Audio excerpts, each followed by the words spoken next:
नमस्कार, सवाल हरियाणा का देख रहे हैं आप। मैं हूं आपके साथ वरुण गोयल। दीनदयाल लाडो लक्ष्मी योजना हरियाणा में चल रही है। तीसरी किस्त उसकी दी गई है।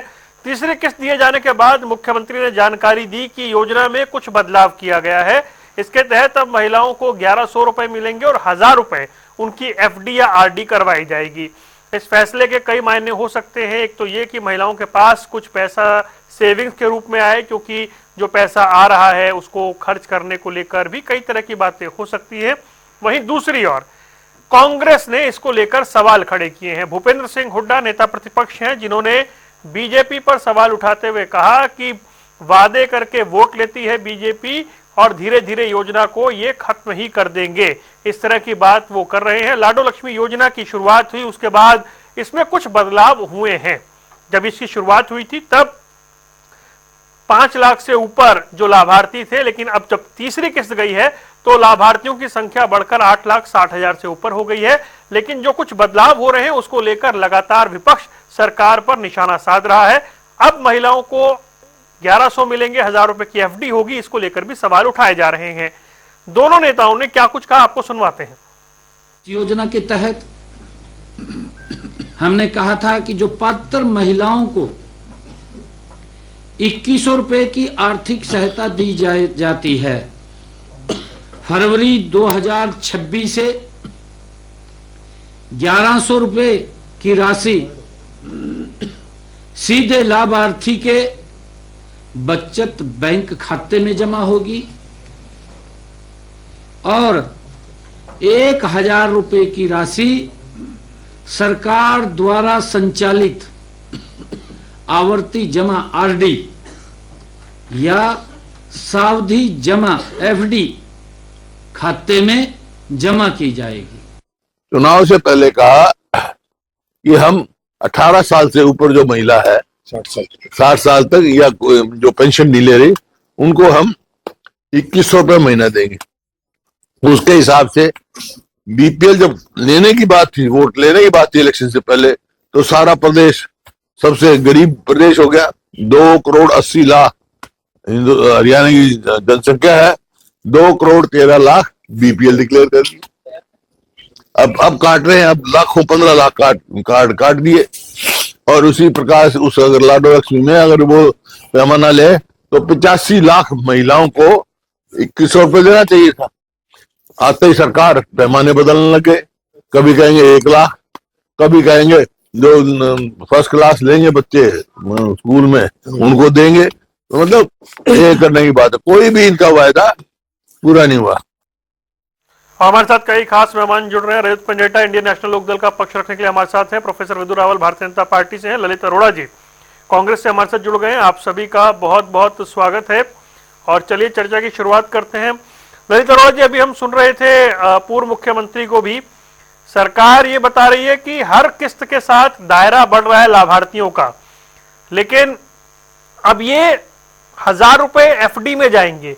इसे सेविंग्स के तौर पर देखा जाए, इस स्टेप को आप कैसे देखते हैं?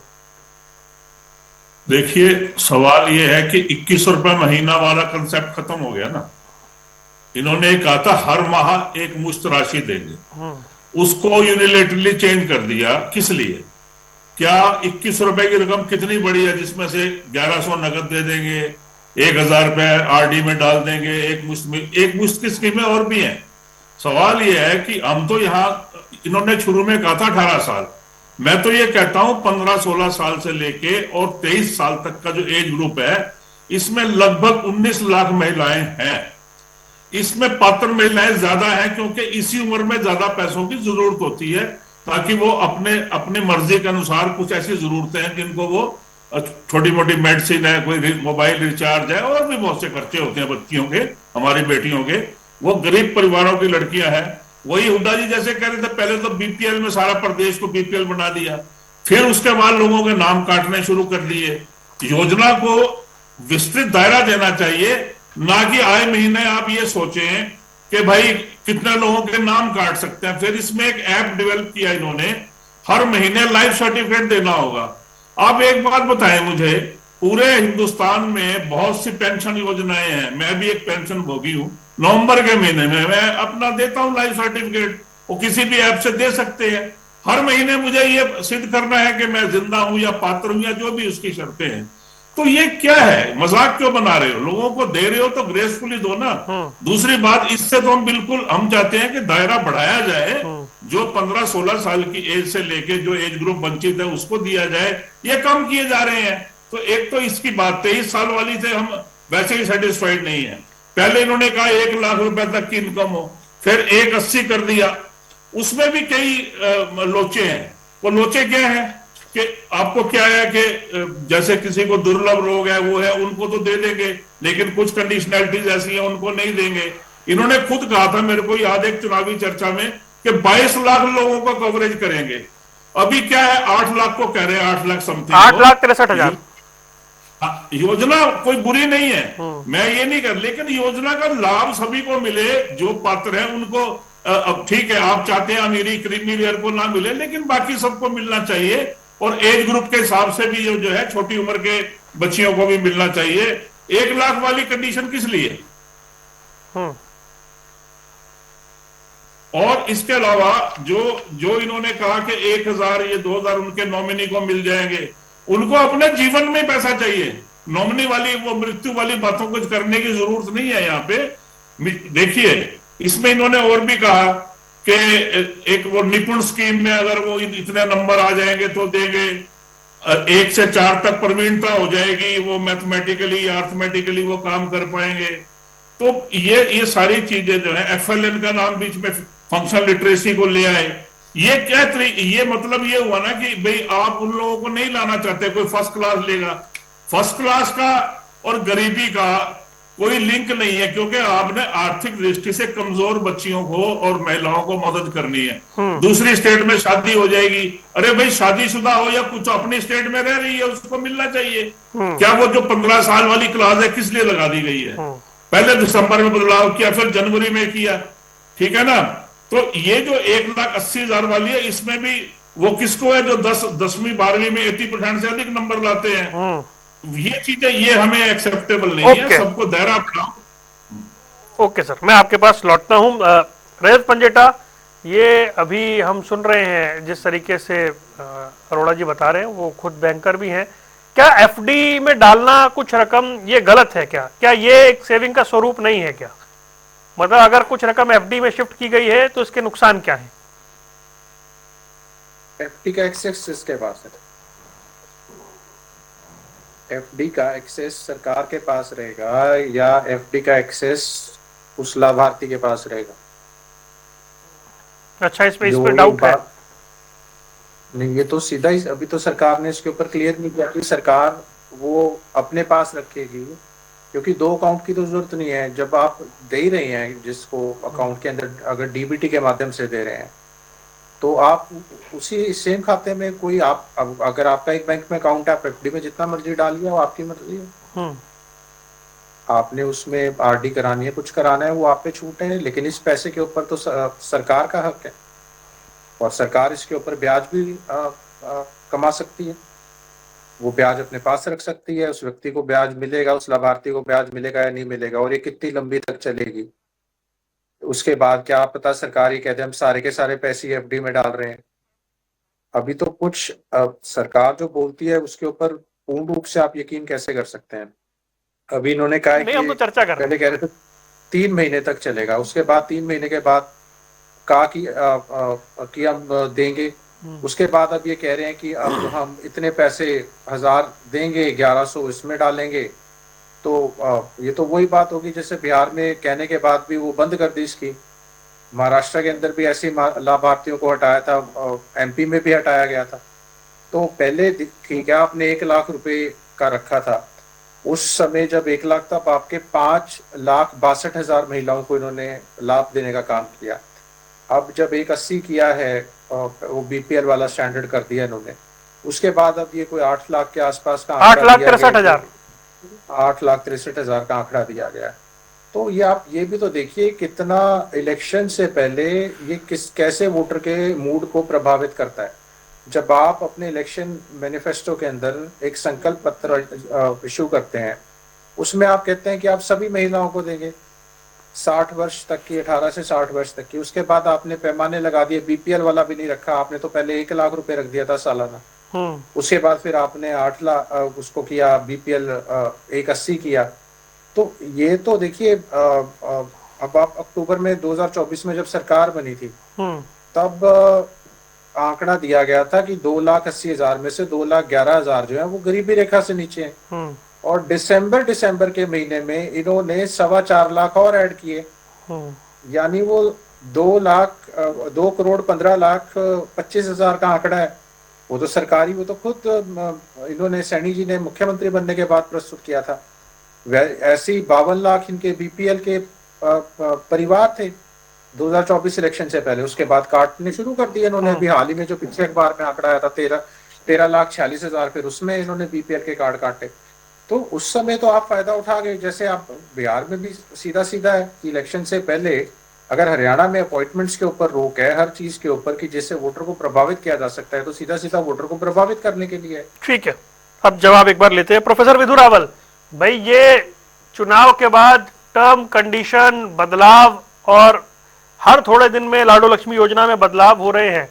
अब ये एफडी को लेकर सवाल है कि उसका एक्सेस किसके पास है और ये एफडी कराने की जरूरत क्यों पड़ी। सबसे बुनियादी बात तो ये है कि 1,000 रुपए एफडी कराना होगा, आखिर इसके पीछे थॉट क्या है?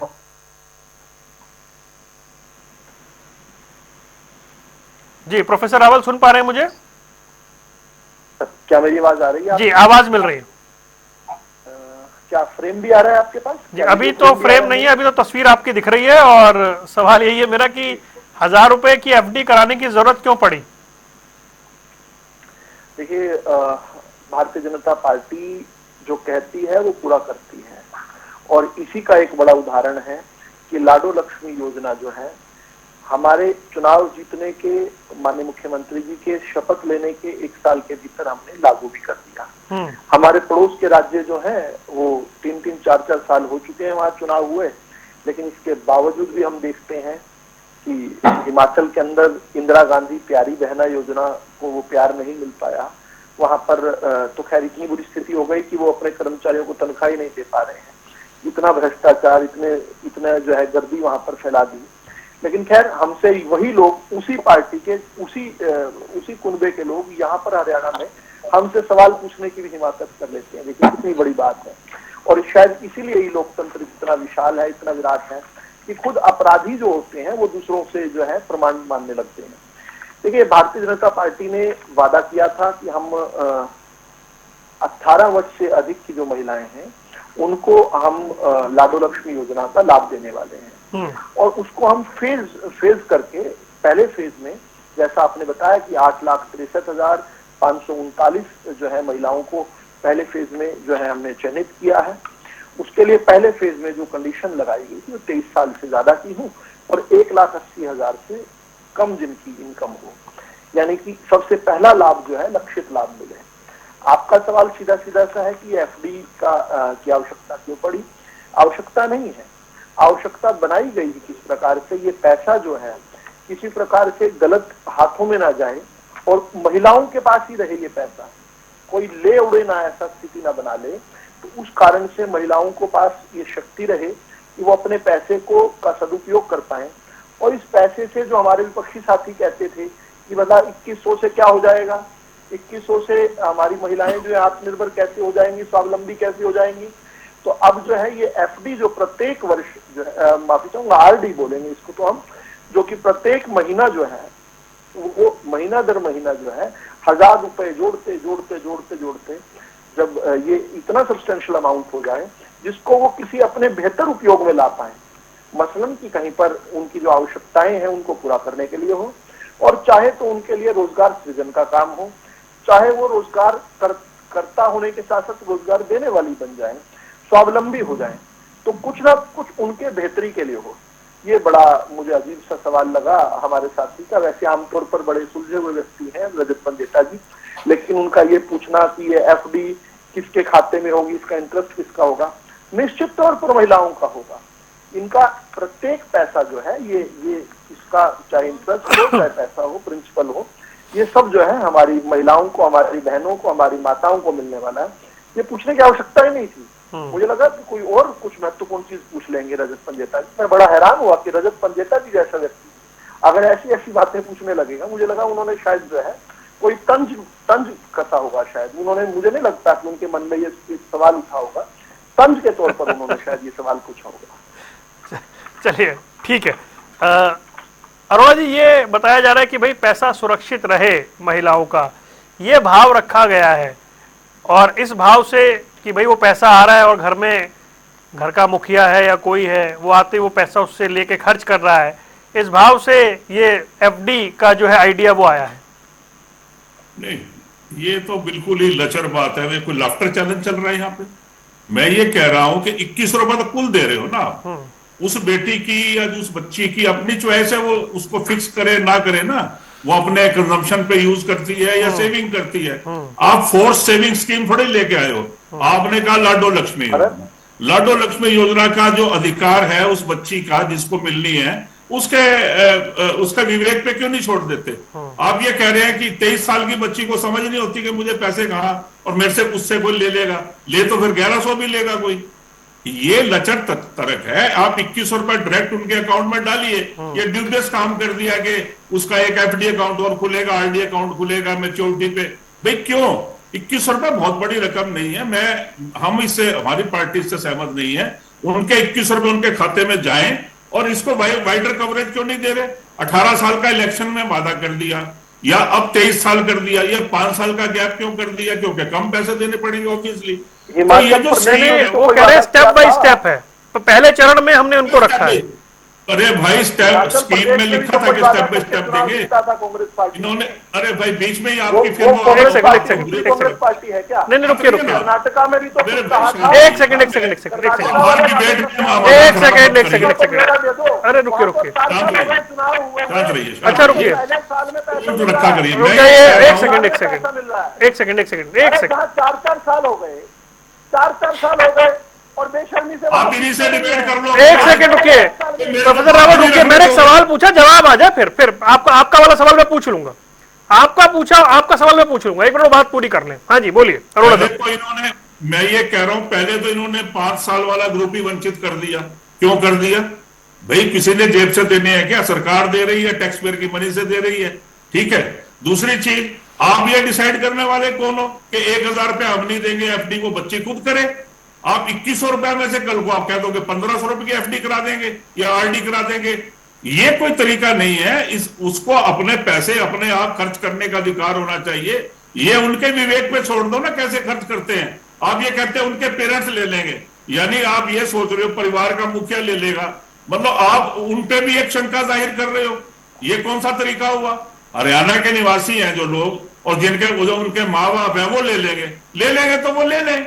आपने तो बच्चियों को दिया है ना, वो बच्चियां ठीक है, ओके, क्या करना है। ठीक है अरोड़ा साहब, अब ये सवाल पूछा जा रहा है कि आप नाराजगी जाहिर कर रहे हैं कि सरकार ने टर्म्स एंड कंडीशन इतने लगा दिए, फिर वो कह रहे हैं बगल में हिमाचल में आपकी सरकार है, लगभग 4 साल होने को हैं, और वहां भी इतनी कंडीशन है कि लाभार्थियों का आंकड़ा जो है वो 1-1.5 लाख के ऊपर नहीं जा पाया अब तक।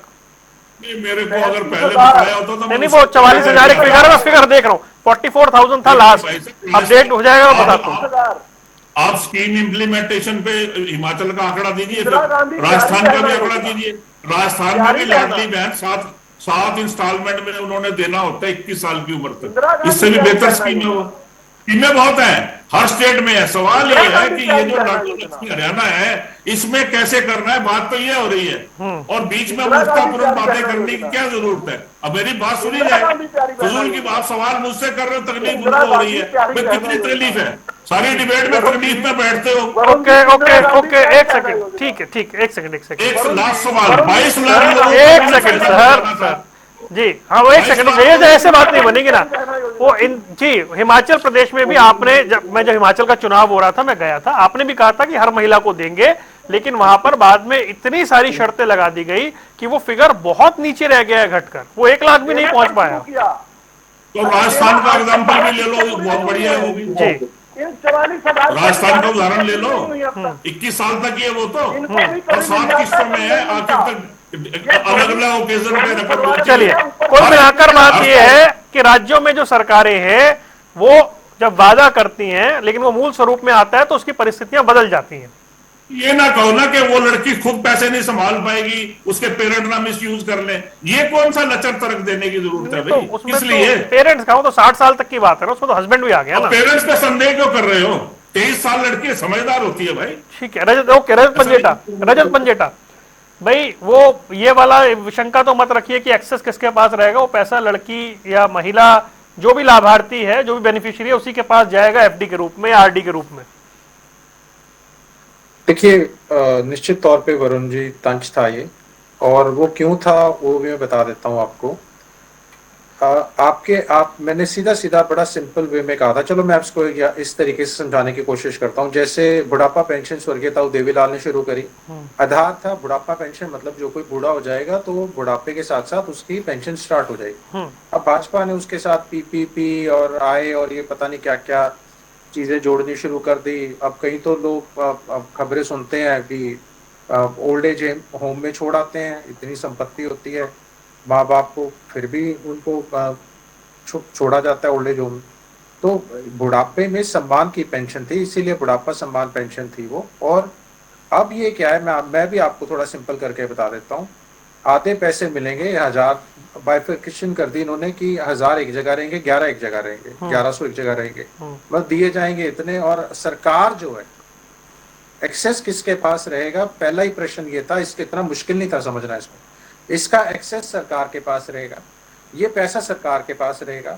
और सरकार ये कहती है कि अगर बीच में वो पैसा जो हमने इनको देना था किसी कारणवश उसकी मृत्यु हो जाती है तो उसके नॉमिनी को चला जाएगा। पहली बात तो सरकार को मुझे लगता है तो लॉ नहीं पता, नॉमिनी को पैसा नहीं जाता, नॉमिनी सिर्फ उसके लीगल एयर्स को जाता है।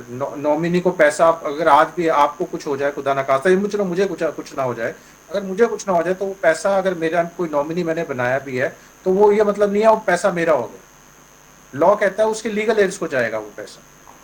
जो सरकार ने ये जो पैसा रखा हुआ है, तो सरकार कह रही है हम अपने पास रखेंगे, हम उसकी आरडी करेंगे, सिप करेंगे, एफडी में भी। अगर आप अपना एफडी अकाउंट बैंक में खुलता है अलग से, आप खुलवा सकते हैं, आप उस पर छोड़िए। क्या पता उसको 2100 की सेविंग करनी है, क्या पता उसको इतनी इमरजेंसी कि उसे 2100 समय पे निकालने हैं, कल को वो रहे दुनिया में ना रहे। आप इस स्कीम को 3 महीने की जगह 1 साल कर दे, फिर 3 साल कर दें, क्या पता 4 साल कर दें, क्या पता इलेक्शन मोटिव की तरफ से आप कहें कि नहीं इतने पैसे एकदम एक मुश्त हम हो जाएंगे तब दे देंगे। लेकिन इसमें एक सवाल है ना, 1 मिनट मैं खत्म कर रहा हूँ, एक लाइन इंपॉर्टेंट है। अब ये है लाडो लक्ष्मी योजना, अगर उस महिला के लिए पैसे रखे हैं और बीच में उसकी मृत्यु हो जाती है, फिर परिवार के, अभी इन्होंने एक प्रश्न, अभी एक डिबेट में बात उठी है कि और लोग उसका पैसा ना मिसयूज करें या यूज ना। जब वो जिसके लिए रखा है वही दुनिया में नहीं रही, फिर तो उसके लीगल एज को जाएगा, उसके बेटे को जाए, उसके पति को जाए, किसी को भी जाए, तो उसके काम आया नहीं, मतलब आपका पर्पस ही डिफीट हो गया। तो आप सरकार का एक्सेस, वर्ड में आपको इसीलिए बार बार शुरुआत में कहा था, इसका एक्सेस सरकार के पास है, उस लाभार्थी के पास नहीं। नहीं, मैं इसमें एक छोटा सवाल ऐड करके प्रोफेसर विद्रोवाल से जवाब लेता हूँ। शुरुआत हुई और तब से अब तीसरी किस्त जाने तक लाभार्थियों का नंबर बढ़ रहा है, तो क्या सरकार की नियत में से खोट के तौर पर देखा जाए? जब सरकार, आप कह रहे हैं कि सरकार की कोशिश है कि ज्यादा से ज्यादा लोग दायरे से बाहर हो जाए, लेकिन पहली किस्त से लेकर अब तक अगर 3 लाख लाभार्थी बढ़े हैं, बेनिफिशियरी बढ़े हैं, तो क्या सरकार दायरा कम करने की कोशिश कर रही है? नहीं, शुरुआत में तो कोशिश क्या किया गया है घोषणा पत्र में, और इसमें तो अब सरेआम नहीं दिख रहा। जब कहा सभी को देंगे तो फिर कम करा 5 लाख पे ले। अब जाके जब इतनी डिबेट्स हो रही हैं, सब कुछ हो रहा है, भी आप ये क्यों कर रहे हो, तब जाके बीपीएल वाला दायरा लेके आए हैं। दायरा कम था, हमने बार बार बोला भी, पहले तो हम तो कहते हैं सभी को लो। जैसे बुढ़ापा पेंशन हमने स्टार्ट करी, बिना उसके कौन से डिस्क्लेमर थे उसके अंदर, कौन सी कंडीशंस थी?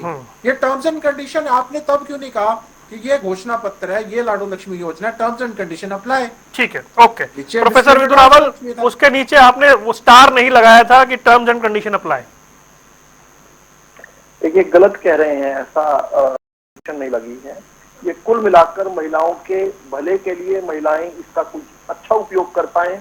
और ये ध्यान रहे कि जब चौधरी नायर सिंह सैनी जी भेज रहे हैं ये पैसा, तो ये पैसा जो है, एक एक पैसा जो है, कोई ऐसा सृजन कर पाए जिससे उनका घर गृहस्थी जो है, उनका परिवार, उनका जीवन जो है वो सुगम हो पाए।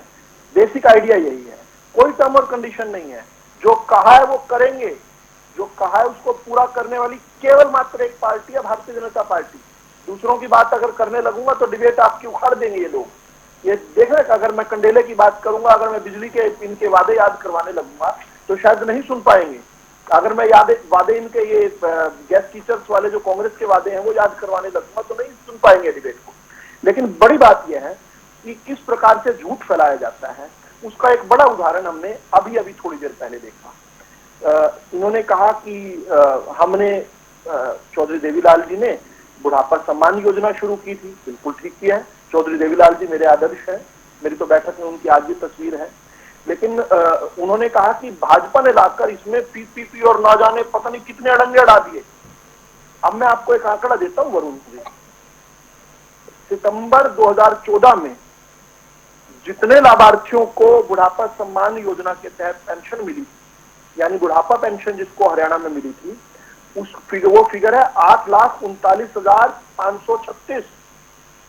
और अभी पिछले महीने जो है दिसंबर के महीने में इन केवल 10 सालों में हरियाणा में जिनको पेंशन मिली है वो है 20,28,117। दुगने से भी ज्यादा, 2.5 गुना। क्या हरियाणा की जनसंख्या 2.5 गुना बढ़ गई है क्या? अब इनके अनुसार तो ये जो पिक्चर पेंट कर रहे हैं, इनके अनुसार तो भाजपा ने काट लिए होंगे कुछ लोगों के, कुछ लोगों को जिनको कांग्रेस और इनेलो देते होंगे उनको काट लिए होंगे। निश्चित तौर पर काटे हैं। किसके काटे हैं? जो पात्र नहीं थे उनके काटे हैं। देखो, पहला इस देश के संसाधनों पर पहला हक जो है ना वो गरीब का है। एक बार अंत्योदय के भाव से अगर सोचेंगे, अंतिम व्यक्ति का उदय करते करते बढ़ेंगे। और हम तो नीचे से ऊपर लेकर गए और हमने कहा कि सबसे पात्र लोग जो है, सबसे पात्र लगभग 20.5 लाख लोगों को दे रहे हैं। ये अपनी मर्जी से बांटते थे, अपने चहितों को देते थे। क्या गरीब के बुजुर्ग नहीं होते थे क्या? ये केवल 8 लाख को देते थे, हमसे 2.5 गुना कम को। और हमें कहते हैं हमने कंडीशन लगा दी। कंडीशन जो है इसलिए लगाई है ताकि हरियाणा के एक्सचेकर का पैसे का एक एक रुपए का उपयोग वहां किया जाए जिनको सबसे ज्यादा जरूरत है, जिनको आवश्यकता है। देखिए, फर्क समझ गए ना आप? दूसरा, मैं कांग्रेस के प्रवक्ता की बात सुन रहा था, वो कह रहे हैं सरकार दे रही है। क्या होगा सरकार को देने में? टैक्स पेयर के पैसे से दे रही है। तो इंदिरा गांधी प्यारी बहना योजना को किसके पैसे से देना था? वो क्या इटली से फंड आना था? सोनिया गांधी की मायके से लेकर आती क्या वो पैसा? राहुल गांधी नैनीताल से लेकर आते क्या वो पैसा? देखिए, ये वो भी पैसा टैक्स पेयर में का ही था, वो भी पैसा सरकार का ही था। कितनी तकलीफ होती है देखो, पूंछ पर पैर रखते ही। देखिए ना किस प्रकार से। प्लीज प्लीज प्लीज कैसे बोला इसने पूछ पे? व्यक्तिगत आक्षेप में मत बदलिए किसी को भी। किसी का नाम लेने की कोई आवश्यकता नहीं थी पूरी डिबेट में। Please please sir, please. मेरे को लगा था बहुत संयमित तरीके से चर्चा हो रही है। इसको समझाना पड़ेगा। नहीं सर, तो आप बड़ा अच्छा बोल रहे थे, क्यों मतलब क्यों आपको इटली और कहीं जाने की जरूरत है? सुनिए ना, अच्छा और बताता हूं मैं। आपने 44,000 का आंकड़ा तो निकाल लिया। अब एक बार शांत करवा, एक प्लीज सर, 1 मिनट लीजिएगा आप, प्लीज प्लीज 1 सेकंड रुक जाइए। नहीं, बिल्कुल मर्यादित भाषा में सब बात करें प्लीज। अच्छा सुनो, मैंने उन्होंने उक्ति को पूरा किया। अच्छा, गालियां देनी आती है नहीं सर, प्लीज होल्ड प्लीज। अच्छा, 1 मिनट का समय आपने केवल दिया सर, जल्दी से क्विक 1 मिनट। इसको तमीज सिखाओ। 1 मिनट में मैं बताता हूँ। वरुण जी बोलने दीजिए ना प्लीज, जी ने कहिए बोलने। देखिए, जो आपने 44,000 का फिगर बताया ना इंदिरा गांधी प्यारी बहना योजना का, वो 44,000 जो है हर महीने नहीं मिल रहा है। मॉनसून का तो पता है कि हर साल में आना है, किस समय आना है पता है। हिमाचल प्रदेश की कांग्रेस सरकार की इंदिरा गांधी प्यारी बहना योजना का कुछ नहीं पता। कभी दिसंबर में आती है, कभी जून में आती है, कभी जनवरी में आती है, कभी जुलाई में आती है। 4-4, 6-6 महीने इन 44,000 को भी नहीं मिलता है।